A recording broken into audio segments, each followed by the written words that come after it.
어머님, 지금 당장 이 집에서 나가세요. 14억 유산을 둘러쌀 소속을 충격적이게도 상대편 변호사는 며느리였습니다. 노쿠니 처리 간단해. 더 이상 가족의 짐이라면 내쳐졌던 그년도. 하지만 그 끝은 새로운 시작으로 이어졌습니다. 안녕하세요. 저는 유옥자입니다. 올해 75이에요. 평생 남의 집에 민폐 끼치지 않는다는 신념으로 살았어요. 19살에 고향 부산을 떠나 서울 구로공단 손바느질 공장에서 시작해 홀로 아들 민규를 키우며 봉제 하청업체를 일궜죠. 직원이 20명인 작은 공장이었지만 제 피와 땀으로 만든 결실이었어요. 그렇게 30년을 버텨 노후 자금 3억 5천만 원을 모았습니다. 아들 민규가 40 넘어 IT 스타트업을 하겠다며 매달렸어요.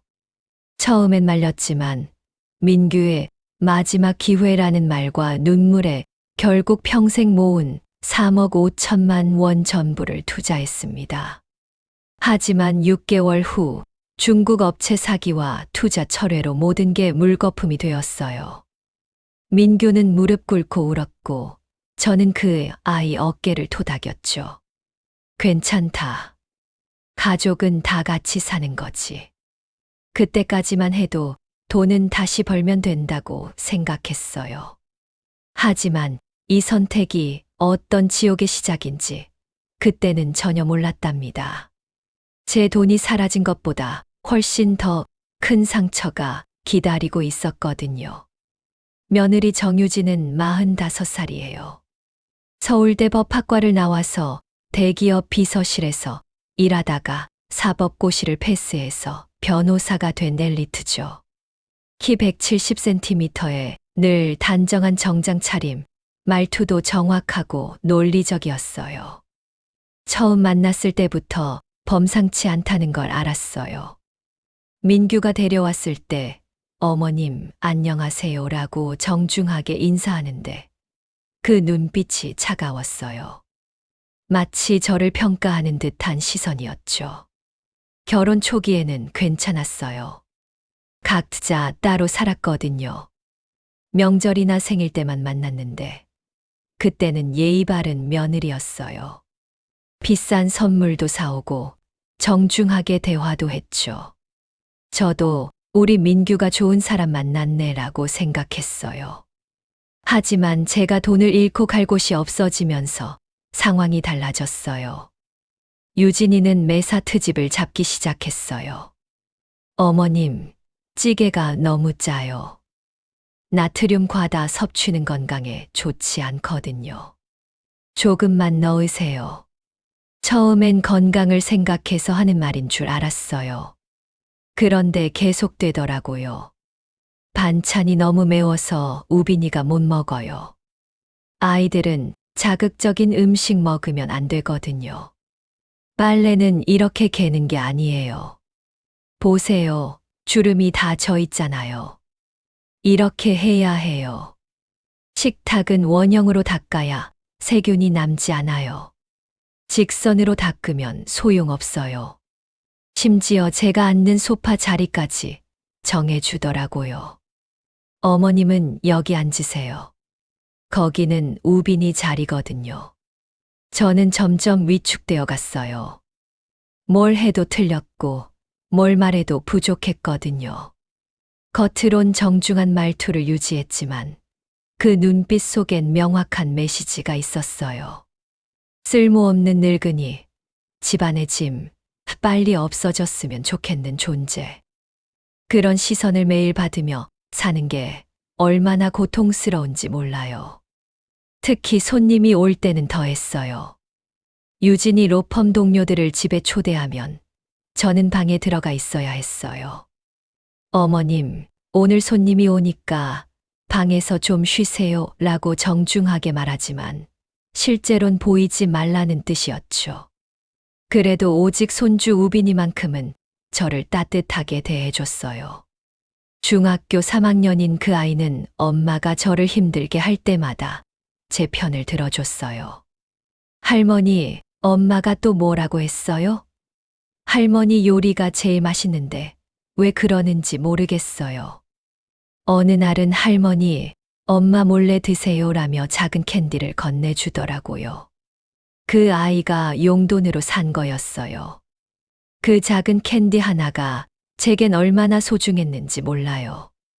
그 아이의 따뜻한 마음이 없었다면 그 집에서 하루도 견디기 힘들었을 거예요. 그날은 유독 관절염이 심했어요. 거실 한가운데에는 유진이가 가장 아끼는 물건이 놓여 있었어요. 1,500만 원짜리 한정판 도자기 화병이었죠. 이탈리아 베니스에서 직접 가져온 작품이라고 자랑하곤 했어요. 이건 전 세계에 50개밖에 없는 거예요. 예술품이나 마찬가지죠. 평소에도 그 화병은 건드리지 말라고 신신당부했었어요. 청소할 때도 멀리서 먼지만 털어내라고 했죠. 하지만 그날은 화병 주변에 물때가 좀 있어서 조심스럽게 닦기 시작했어요. 무릎을 꿇고 앉아서 천천히 닦고 있었는데 갑자기 무릎에 힘이 빠지면서 균형을 잃었어요. 관절염 때문에 갑자기 다리에 힘이 없어진 거죠. 넘어지면서 손이 화병에 닿았어요. 쨍그랑.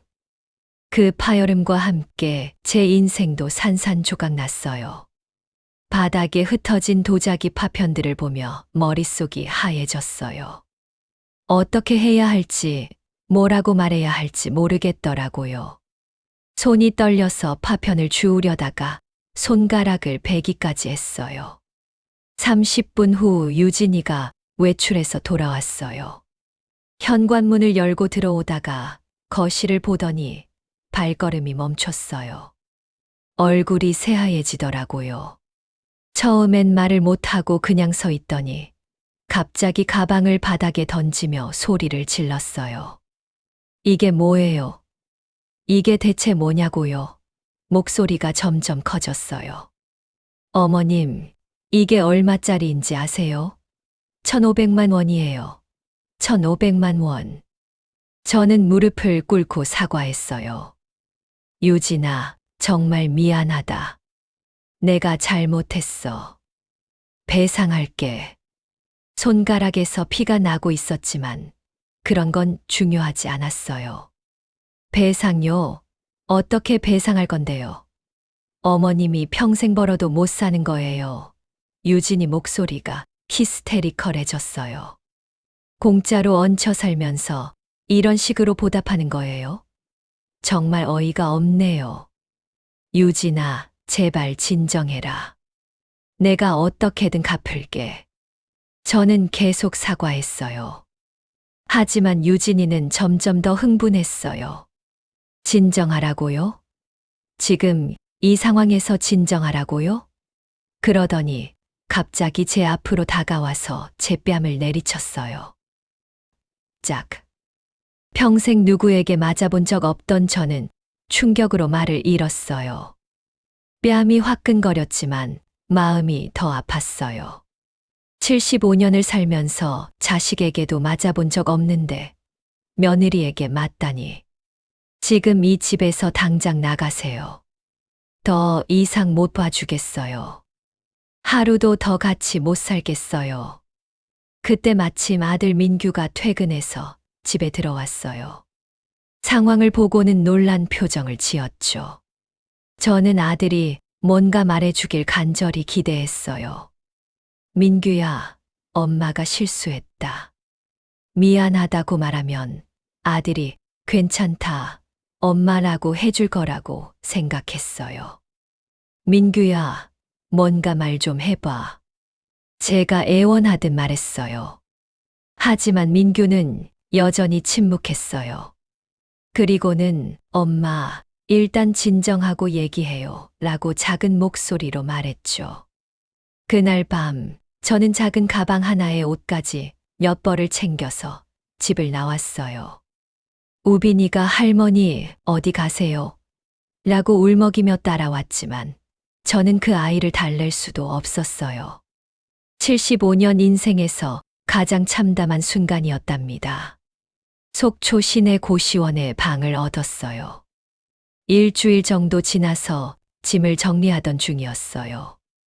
낡은 이불 사이에서 누런 봉투 하나를 발견했어요. 20년 전부터 가지고 있던 건데 그동안 잊고 있었던 거죠. 그 봉투의 주인은 최순철 씨였어요.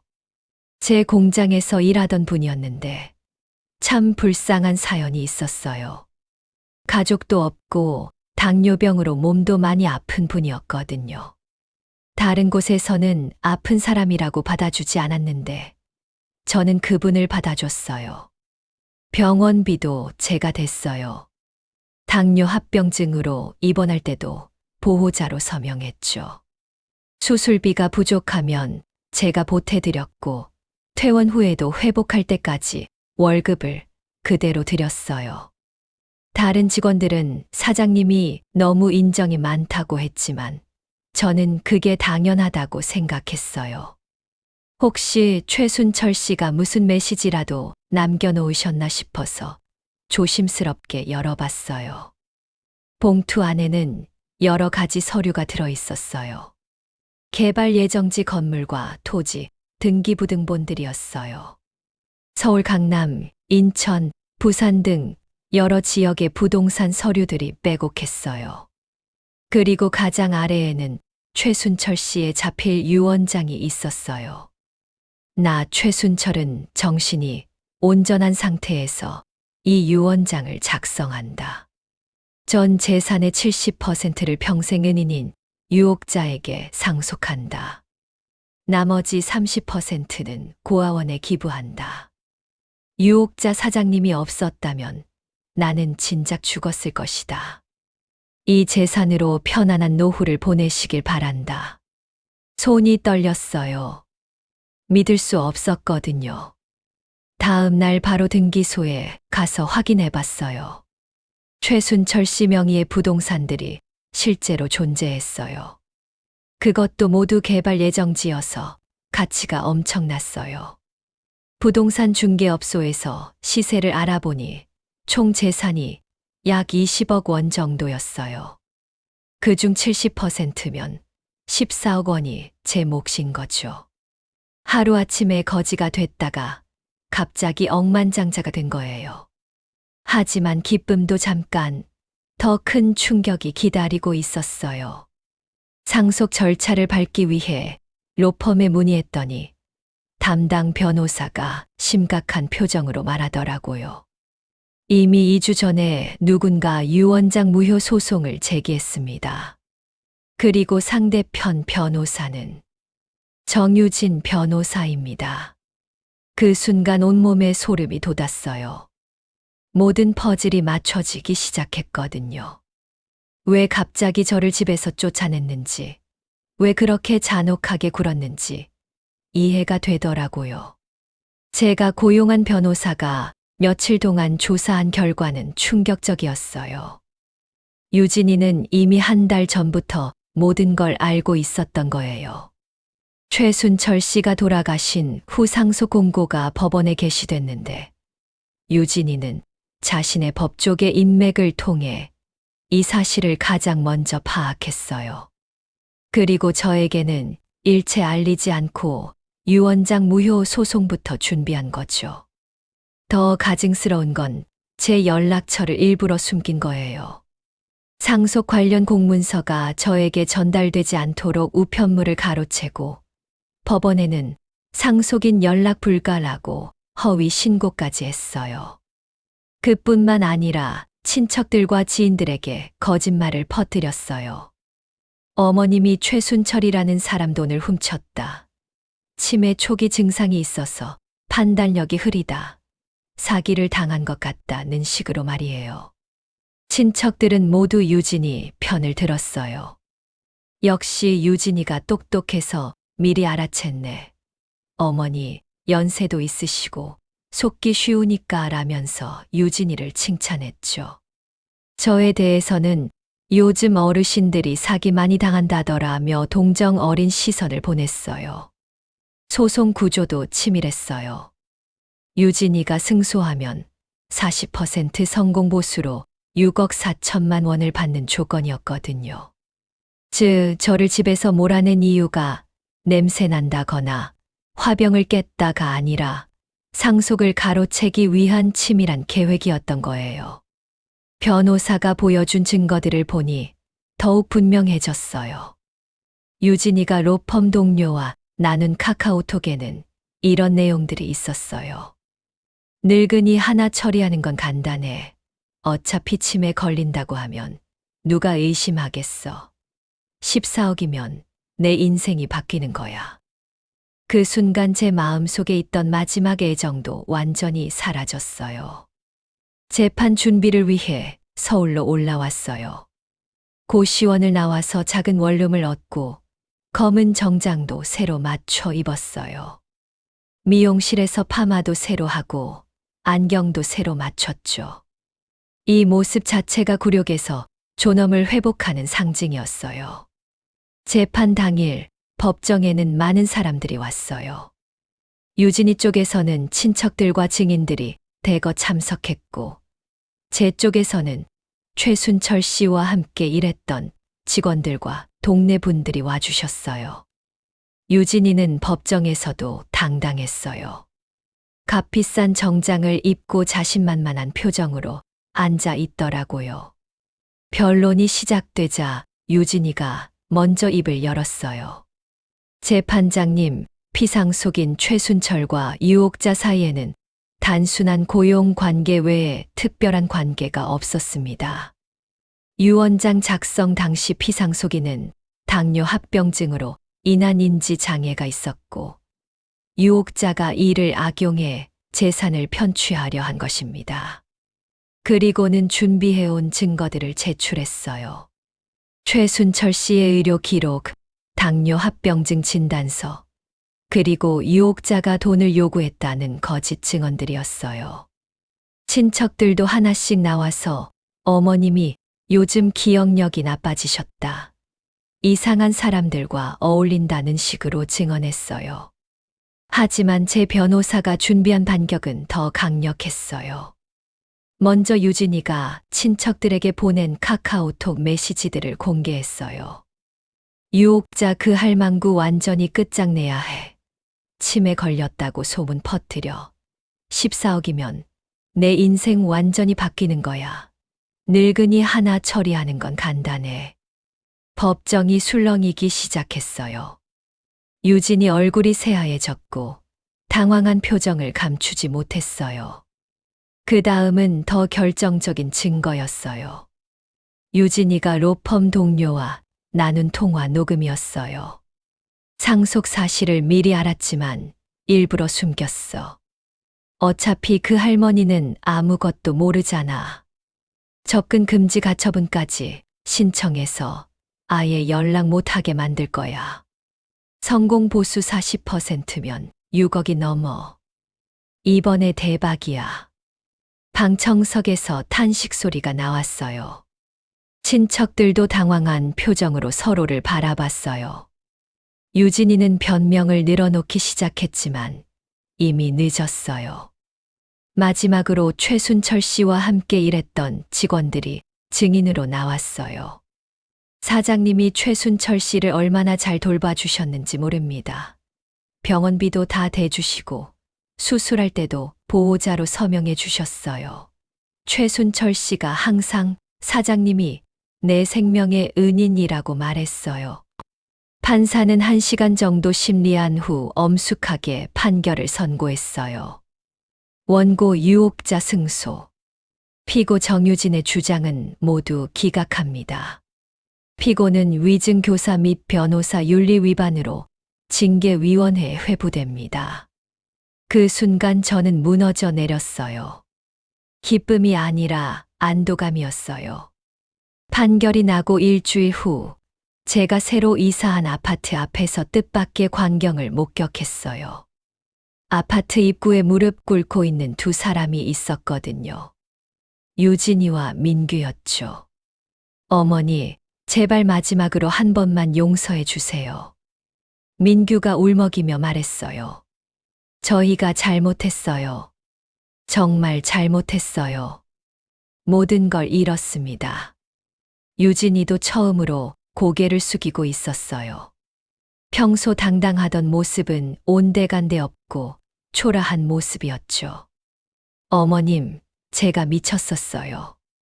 돈 때문에 정신을 잃었어요. 제발 한 번만 기회를 주세요. 민규가 계속 말했어요. 집도 빼앗기고 유진이는 변호사 일도 못하게 됐어요. 우빈이도 전학을 가야 할 상황이에요. 어머니, 정말 마지막 부탁이에요.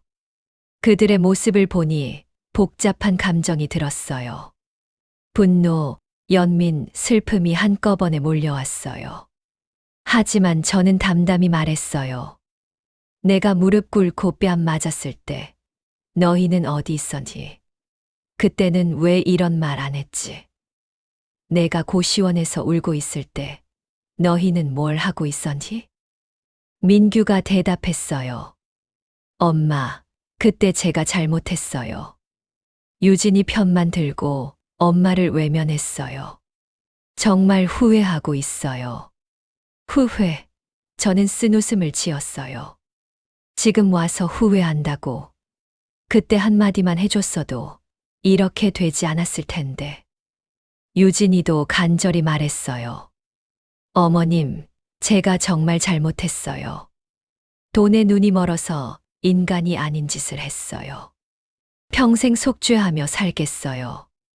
하지만 그들의 눈물도 사과도 이미 늦었어요. 너무 많은 상처를 받았고 너무 깊이 배신당했거든요. 저는 변호사를 불러서 접근 금지 가처분을 신청했어요. 100m 이내 접촉 금지 조치였죠. 이제 우리는 남남이다. 다시는 연락하지 마라. 이제 저는 진짜 제 인생을 살고 있어요. 강남의 작은 사무실을 얻고 자수성가 시니어 재단을 설립했어요. 상속받은 16억 중 10억을 재단에 출연하고 나머지 6억으로는 편안한 노후를 준비했어요. 재단에서는 3가지 사업을 하고 있어요. 첫째는 시니어 창업 지원이에요. 나이 들어서도 새로운 도전을 꿈꾸는 분들에게 자금과 컨설팅을 제공해요. 둘째는 홀몸 어르신 생활 지원이에요. 저처럼 가족에게 버림받은 분들에게 주거와 생활비를 지원해요. 셋째는 전통 기술 보존 사업이에요. 사라져가는 장인 기술을 가진 어르신들을 도와서 기술을 전수할 수 있게 해요. 매주 화요일과 목요일에는 재단에서 직접 상담을 해드려요. 저처럼 가족에게 상처받은 어르신들, 노후 준비 없이 막막한 분들, 새로운 인생을 시작하고 싶은 시니어들이 찾아와요. 그분들을 도우면서 저도 새로운 보람을 느끼고 있어요. 얼마 전에는 70세에 카페를 창업한 할머니가 찾아오셨어요. 유옥자 이사장님 덕분에 새 인생을 시작했어요. 라며 감사 인사를 하시더라고요. 그런 말씀을 들을 때마다 가슴이 뜨거워져요. 이제야 내 삶을 되찾았구나. 75살, 저는 비로소 제 목소리로, 제 의지로 걸어가고 있답니다. 물론 가끔 외롭기도 해요. 특히 밤에 혼자 있을 때면 손주 우빈이가 그리워요. 그 아이만큼은 정말 순수하게 저를 사랑해줬거든요. 하지만 존엄성을 잃고 사는 것보다는 홀로라도 당당하게 사는 게 낫다고 생각해요. 최근에는 책도 쓰고 있어요. 75세에 찾은 진짜 내 인생이라는 제목으로 제 경험담을 담고 있어요. 출간되면 인쇄도 모두 재단에 기부할 예정이에요. 세상에는 저처럼 가족에게 상처받은 시니어들이 정말 많아요. 이 이야기가 그분들에게 조금이나마 위로와 용기가 되었으면 좋겠어요. 나이가 들었다고 해서 굴복하고 살 필요는 없거든요. 언제든 새로운 시작이 가능해요. 마지막으로 하고 싶은 말이 있어요. 가족이라는 이름으로 누군가를 함부로 대하지 마세요. 그리고 나이 든 부모님을 소중히 여기세요. 저는 이제 정말 행복해요. 비로소 제 인생의 주인이 되었거든요.